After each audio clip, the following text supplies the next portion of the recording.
Hello everybody and welcome to the intro to the Blackmagic Cinema Camera. Getting started with the Blackmagic Pocket Cinema Camera 4K camera kit.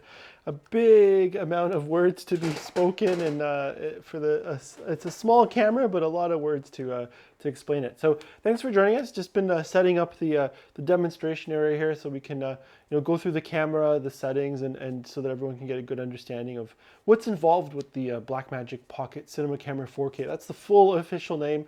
We call it the Cinema Camera Kit with our library partners. So that's really the fun part of, at the end of the day, it's a small DSLR style type size camera with a lot of power in it and a lot of features. So we're going to go over all of that and get everyone up to date on how it works and what's involved. So just before we start off, I want to introduce, just want to welcome everyone if you're joining us for the first time for these intros. As we get back into in-person programming, we really want to encourage everyone to continue accessing the cameras and the kits and working with our local library partners. And just want to thank everyone. So we have the Canada Council for the Arts through the Digital Strategy Fund to make this project happen. So we really want to thank them, and also our library partners where you can access this equipment and the digital arts computers. So we have the Blue Mountains Public Library, we have the Collingwood Public Library, and we have the Wasaga Beach Public Library. So I want to thank all our partners. So again, my name is Tom Strand. I'm the lead digital artist, and I'm going to go over some of the how this works, how the system works, how the camera works. And we have a ton of videos on our YouTube channel. So if you go to our website, tbmcs.ca, you can check out the website. And we can go from there in terms of there's a ton of digital cinematography workshops all posted online, all the sessions we've been doing over the past couple of years in different formats and different variations. Also, today we're going to go over how to get the camera started, just to get yourself going, understanding, and also some of the processes involved in taking the equipment out and the camera out. So let's start off. So we're going to be looking at the Blackmagic Pocket Cinema Camera 4K kit. What's involved in the kit? What's in it? Digital arts equipment loans, how those loans work, where you can access that, proficiency test, the online proficiency test system, and how that works, the powering the camera, all the basic settings, frame rates, ISO, exposure, then the manual lens overview, because a little bit different since we have manual lenses in the kits. It's a little bit different than what you might be used to in terms of using kind of auto cameras, video photography, and so on. So these are manual lens overview, recording and data management. So we'll talk a little bit about that as well. Where does this stuff go? How do you get it off? And all of this fun stuff. So you want to make sure that by the end of this, you'll have enough information so you can get started, get going, and be comfortable taking the camera out and making that work. Okay, so what's in the kit? Let's start off with that. So the kit's available from the Blue Mountains Public Library and the Wasaga Beach Public Library. So we have two libraries that carry the Pocket Cinema 4K kit. It will be called the Cinema Camera Kit. We just abbreviated it a bit because it's a very big name, but it's good for you to know the actual name. So the kit consists of the actual camera, media cards, batteries, and 4 manual lenses of different sizes. And also additional equipment that you might want to consider when you're using digital video cameras. You might want to consider the video tripod, so you can put it onto a tripod. You can also go handheld because it's a nice small camera. So if you want to, especially for documentary work or if you want to, capture things as you go, you can definitely do handheld work.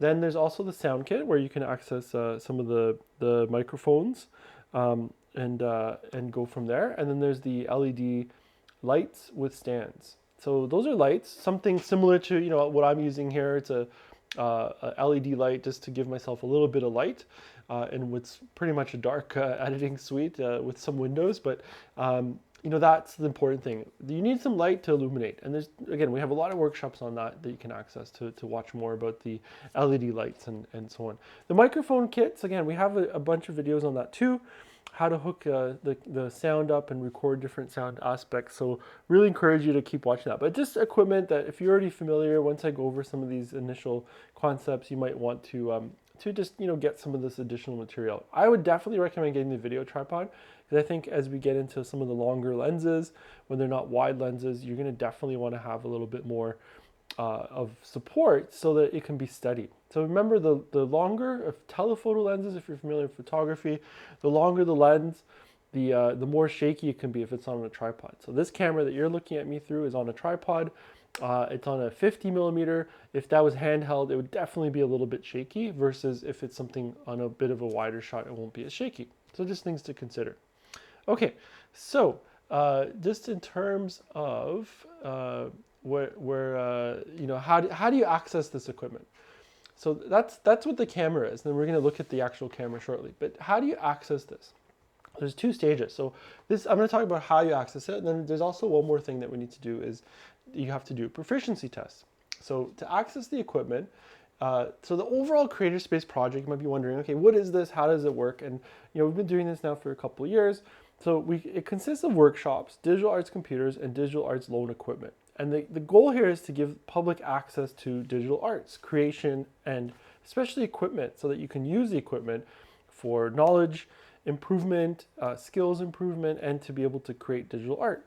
So one of the digital art streams that we do is digital video. So digital arts loan equipment overall consists of video, sound, photography, and lighting equipment. It's all available at each partner library in different combinations. And you can access these with your library membership card. So if you're a member of the Blue Mountains Public Library or the Saga Beach Public Library, you can access these kits, the digital cinema camera kit, the sound kit, lighting kit, and so on. So you can get all of this equipment. Library membership rules apply, and there's also a proficiency test for some of the equipment. So this includes the equipment I'm talking about today. The digital cinema camera does require an additional proficiency test. The best thing about the proficiency test is it actually lets you watch more videos to go over how the camera works. So a lot of the stuff we're talking about today continues on into the proficiency test. So it's a really great tool to be able to do that. So what does that proficiency test look like? So I'm just going to go to our website. So you go to www.tbmcs.ca, and then from there I'm just going to go right to it here. So here's our website, and here you can access different things. So you can go to upcoming workshops like what you're in right now. You can book computers at all the libraries, digital arts online learning. So this is where you can access the YouTube channel. You can go right to our YouTube channel and find more videos on digital video.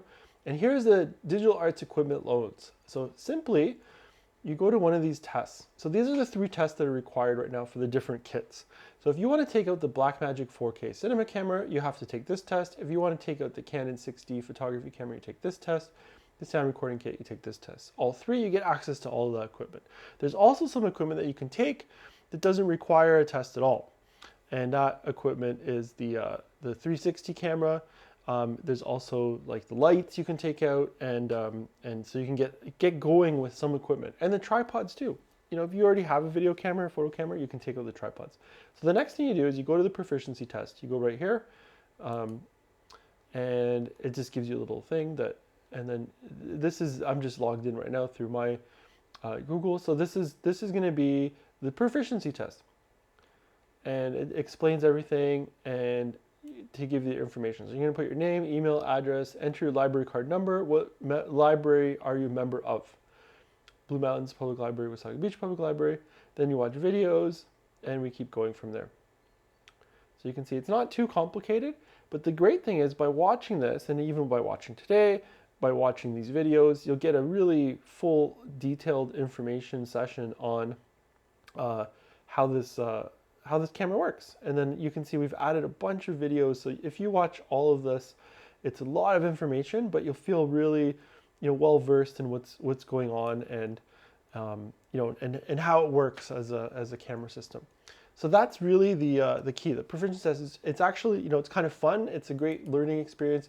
Even if you already have access to the camera, I always encourage people, you can always take it again.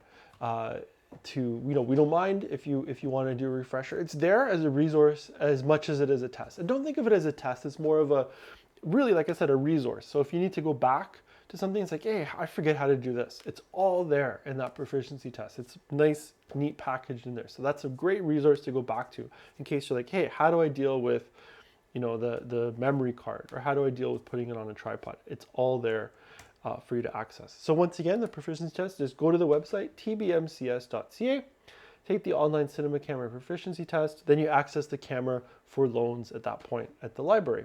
So that's how that will work. Okay, so let's go into the digital cinema camera. Let's demo it and kind of look at what it is and so on. So I have a camera set up here. So here's the Blackmagic Pocket Cinema Camera. This is what it looks like. So you know, it's a nice shiny camera, but it's you know, pretty small, and you can see the form factor. So here's my hand. So you can definitely like hold it like a, you know, like a DSLR. And it can work in that kind of manner. So that's the nice thing. So you can, you know, hand grip it like so, and then you can you're able to use it all in the different factors and so on. So one of the things, there's a side panel here with a bunch of connectors. So this is where you can put microphones, headphones. There's XLR cables for additional microphones through the kits. There's an HDMI external cable, so you can actually watch it on another monitor. And right here you can see I'm actually powering it, so I don't have to power it with battery. And this is the AC adapter. And this one always takes a little bit of a, you know, just a fine tuning. So you have to spin to get it into it. It's a 9-pin cable. So I'm just going to show that what that looks like. So there's a little 9-pin cable like so. And then what you need to do is just find, it's called a rosette. And I always just spin it, find it, and you know, it'll click right in, and then you know it's in.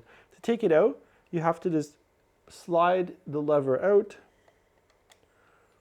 and it goes basically like this. So you slide it down, and then you can take it out. So that's just the one little precursor of precaution that I like to state. So this is the kind of a tripod that you'd be you know, accessing with the library equipment. And basically you just screw the plate onto the bottom of the camera, and then it's ready to go. Okay, so how do we, one of the first things we, you know, really need to do is, you know, how do we power it on? So let me just loosen this, it's a bit tight. Okay, so here we go. So how do we power this camera on? So what you do is you have this nice power button right here. Make sure it's a nice focus. Okay, there we go. So it's on off. So you can see it's in the off position. So you simply just slide it over to the on position, and you get a green light. And then what happens is all the screen stuff shows up. So you know you're in action because it's all ready to go with the screen. So everything illuminates, and we're powered, and we're good to go. So that's the first thing, just turning it on and going from there. The next thing you're going to need to do is to add a lens. So our lens kits, we come with 4 manual lenses in the camera kit. So it's really simple to deal with and simple to use. Now, how that works is you have a wide lens, kind of a normal lens, portrait lens I like to call it, and then a telephoto lens. So it basically consists of a 16mm lens, a 35mm lens, a 50mm lens, and an 85mm lens. So how does that really work? So you have, you know, so the wider lens, so right now you're watching me at about a 50, so you can see I'm kind of cropped like this. The 16mm is going to be more of that kind of wide lens look. So if you're familiar with your phone and you put it on like a wide camera, that would be like a 16mm. 35mm is kind of like what our eyes see, so it's like normal vision. 50mm starts to be, like I said, like here you're seeing this kind of a cropped, closer portrait shot, so kind of chest above. So that's what you get with a 50mm. I'm about 1 meter away from the camera, so that's what a 50mm looks like. Then there's the 85mm, and that's the telephoto lens, and that's going to be really, really close. And the one that you're looking at here, this is off of a 35mm camera, and I'm about 20 centimeters away, so I'm super close. So it lets you do this really close focus. So here's the camera, right about here's my finger, and this is how far away it is. So this is kind of the span of my arm to the camera. So that's how great the 35mm is, because it's just kind of like being a person, like you're looking, and I get that kind of same perspective even when I look at the camera right now, just sitting next to it. Okay, so that's on the lenses. So how does this work? So there's two kit scenarios. So the Blue Mountains Public Library kits use lenses that are EF to micro four thirds. So what does that mean exactly? So let me spin this camera around. So the way it works is You can see inside there's a sensor, so we want to always be careful with that, not to touch it. Now, so this is an EF mount, but what comes on the actual camera is a micro 4/3 mount, right? So that's going to be the first step. So let's start with that. So at the Wasaga Beach Public Library, our kits are built with micro 4/3 lenses, right? So this is the front of the camera. So what you need to do is press this release for the camera cap, the front cap, spin it counterclockwise, and then it's ready to attach a lens. The lenses will come like this, right? And then what happens is the lens has a back rear cap and a front cap. So I simply spin the rear one off first, and there's going to be a little red dot. I line up the red dot to the red dot that's right here. It's a little bit shiny, but there's a red dot right there. So then what you do to attach it, you line up the red dot to the red dot, and you spin it clockwise till it clicks on, and then we know it's on. Then I simply remove the front cap and I have a lens on. So without the lens, because these are manual lenses and a camera, without putting a lens on, you're not going to get any kind of an image. So this is basically like adding eyeballs to our camera. So now the camera is ready to go. We have an image coming through. It's a little bit shiny, but there's an image going through, okay? So the next thing we need to do is how do we control our exposure? So I'm just gonna spin this around a little bit further here. There's two things on the manual lens, which is really fun. And we basically have our exposure in T-stops right here. So that's gonna be on each lens. So there's gonna be one ring for exposure. It basically opens and closes the lens for exposure. Then there's another ring, a secondary ring, and this gives you focus. So it tells you, are you focused to the closest point? Are you focused to the furthest point? And here's a demonstration. So watch, I can focus to the back of the room. With this lens, I can focus to the camera, right? So it's the same idea with the focus. Now, how does the exposure work? Same thing. Now right now I'm opened exposure. I can close it all the way down to totally closed, 22. There's still light coming in, so in the sunlight, this would still be enough exposure. And then here we are opened all the way up for this shot, so you can see it. So what does this look like? So this is what it actually looks like. I'm going to show you on the lens and just kind of demystify this, which is, I think, really important always, just for everyone to understand that. So I'm going to just have this lens here, and I'm hoping this will be able to demonstrate. Let me get right into it here. Okay. So you can see the back here, and what it does is, see, it's opening the aperture all the way open, and then you can see the blades close the aperture all the way down. So what it's doing is, from the front, let's see if we can, kind of hard, there's not too much light in the back here, but it's basically opening and closing the rings here. Oh, and I actually have an ND on this, so let's take that off. Okay, and this will probably actually help a little bit more. So you can see it opens all the way, and it closes. So it's kind of like that James Bond thing where you see, like, when he's in that shot and he's like, you know, in the rangefinder of the gun. That's the same idea. It's that opening and closing of the apertures. Looks very similar. Okay, so that's how we deal with. That's what the exposure is doing. So it's totally manual. So our focus and our exposure is controlled on the lens. Nothing to do with the camera. Now, what can we control with the camera? One of the main settings that you want to control in your camera is, I'm just going to spin it over this way. One of the main settings that you're going to want to control is the ISO, and that's really the light sensitivity. So right now, and I can bring this camera in a little bit closer for this demo. So right now, it's set at 100. So I can touch that, and then I can change the ISO as I wish. So I can make it more light sensitive. So the higher up we go, the more light sensitive we go. So look, I'll go to 1250. And I'm going to touch it again. So the total touch again. Now you can actually see in front of the lens. So you can see how just boosting it up can really help. And then you're going to see this kind of red these red marks here, that's telling me what's in focus as well. So there's something called focus assist. And here again to our demonstrator exposure, all the way closed, all the way open, changing the exposure. So that's all we need to do is to adjust the ISO and adjust the exposure. The next thing that you might want to look at is the actual frame rates. And they're just over here. On the side here, it says FPS, frames per second. And that's how many individual frames are being shot per second. So you can see right here, it's just a slider, and I can change these to different frame rates. So you might want to shoot at 2997, you might want to shoot all the way at 5994. And we have a whole, it's a really big topic. We've addressed it a few times. So I definitely encourage you to watch one of our videos on the intro to video production, where it goes over all the frame rates and, you know, choosing what's right for you. I encourage everyone to just experiment and see what works for you. I'm a big fan of the 23.98, and I think that's always a fun step to try using that. Try using the 29.7, 59.94. Those are kind of your three main frame rates. So 23.98, 29.97, and 59.94 is what you'll find on most of your phones and iPads or tablets. They will shoot in any of those three combinations. So that's what you can do there. And simply touch that off again, and we go from there. So here right now, you can see there's no cards loaded, and that's actually a good time I can demonstrate you know, how the media works on these.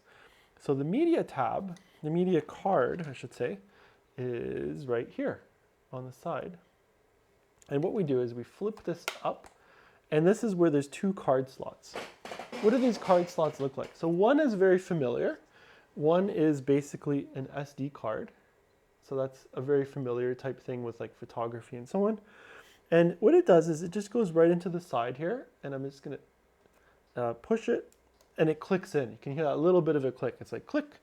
So that's one card. And there's two cards, which is really great. So because when one finishes, it will go to the next one.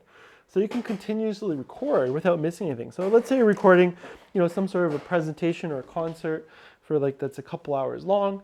You might need to, you know, to be able to record it continuously. And then here's the other one. This is called the CFast 2.0 card. This is kind of like a compact flash card, but it's just specific because this lets you shoot in 4K video. So this smaller card we've optimized for just HD shooting. And then this one just slides right in. Oops, I put it the wrong way. Label out. And same thing, it's gonna click, and that goes in or out. So that's how we deal with the data. And you can see right here, now on the front, we have two record options. So you can choose between the two cards. You want to shoot this one or that one. And on that note, this is how we deal with data management in this system. So you can then, you can format the CFast card, it says right here, or you can format the SD card. You simply touch one of those. There's some clips on that one, there's some clips on this one. So I'm not going to format them right now, but this is how it works. You basically hit the format. Please choose a format, and whether it should be Mac formatted, OS X, or here it says exFAT.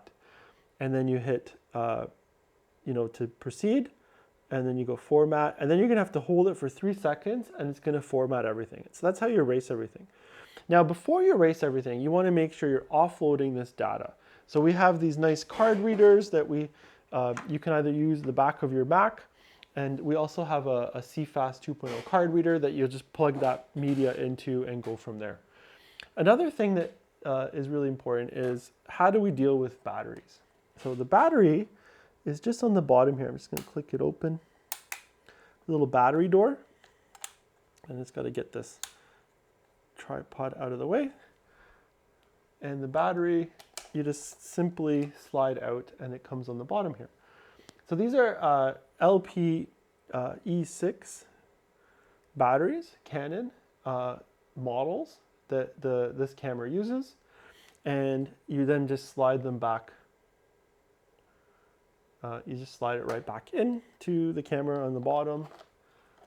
And also I'd recommend, it's really important to make sure you pre-charge everything when you get it, because the libraries won't necessarily be charging anything. We really recommend that you have it at least a day or two before you want to film with the camera or use the cameras. The other thing is, it's great because these are 1 week loan terms.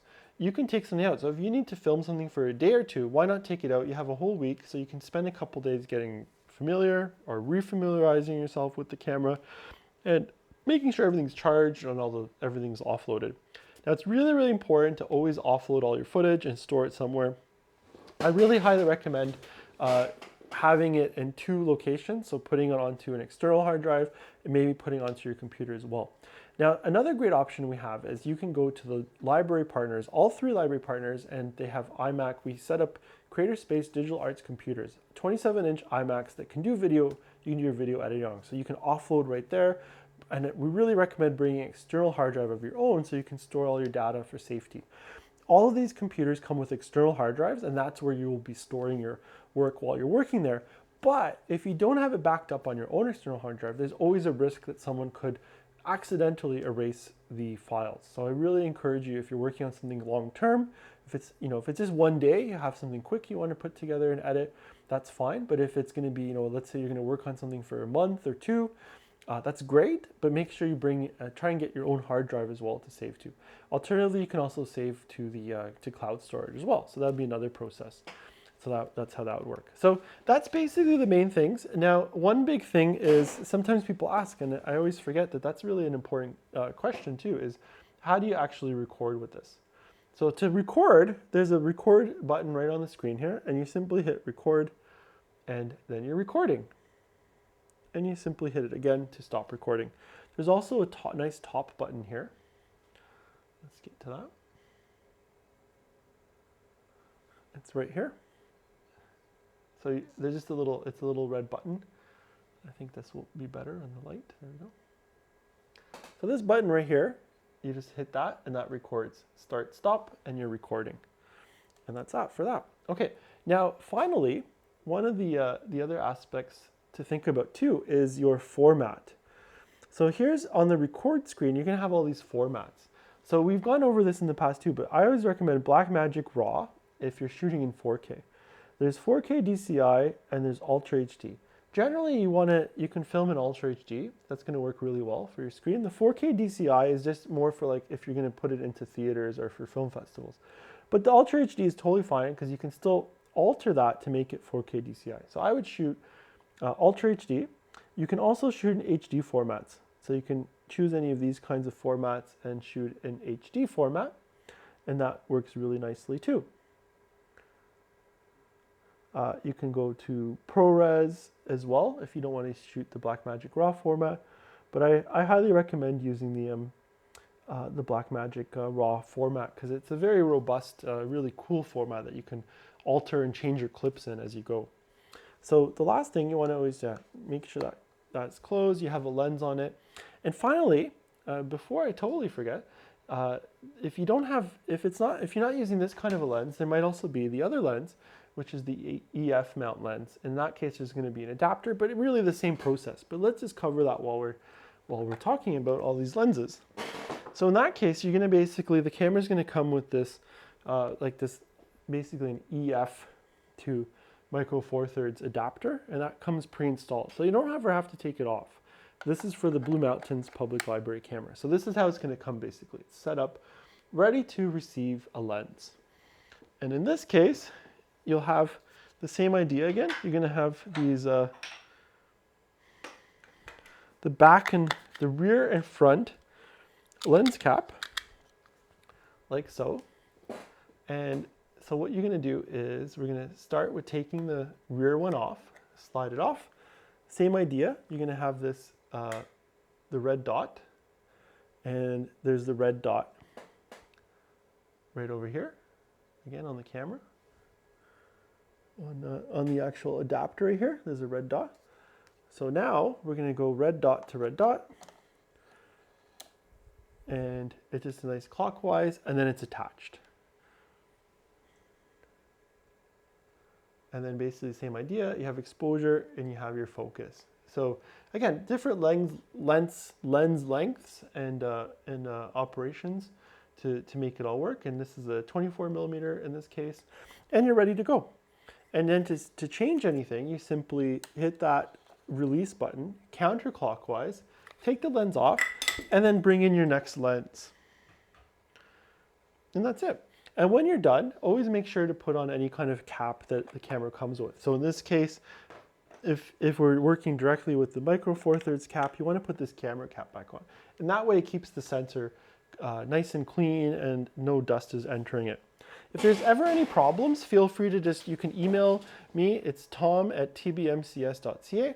And also, if you have any issues with the camera, never force anything on. If something doesn't seem to be working or something seems to be, missing or possibly broken or an accident occurs, don't panic. Simply bring it back, make a note of it, and we're going to try to work to, fix it, problem solve it, and we're here to help you and advise and educate on how to use these cameras for your digital video projects. So that's really the key goal here, is to make sure that that works. Okay, so again, thanks for joining us. This was a fantastic intro to the camera.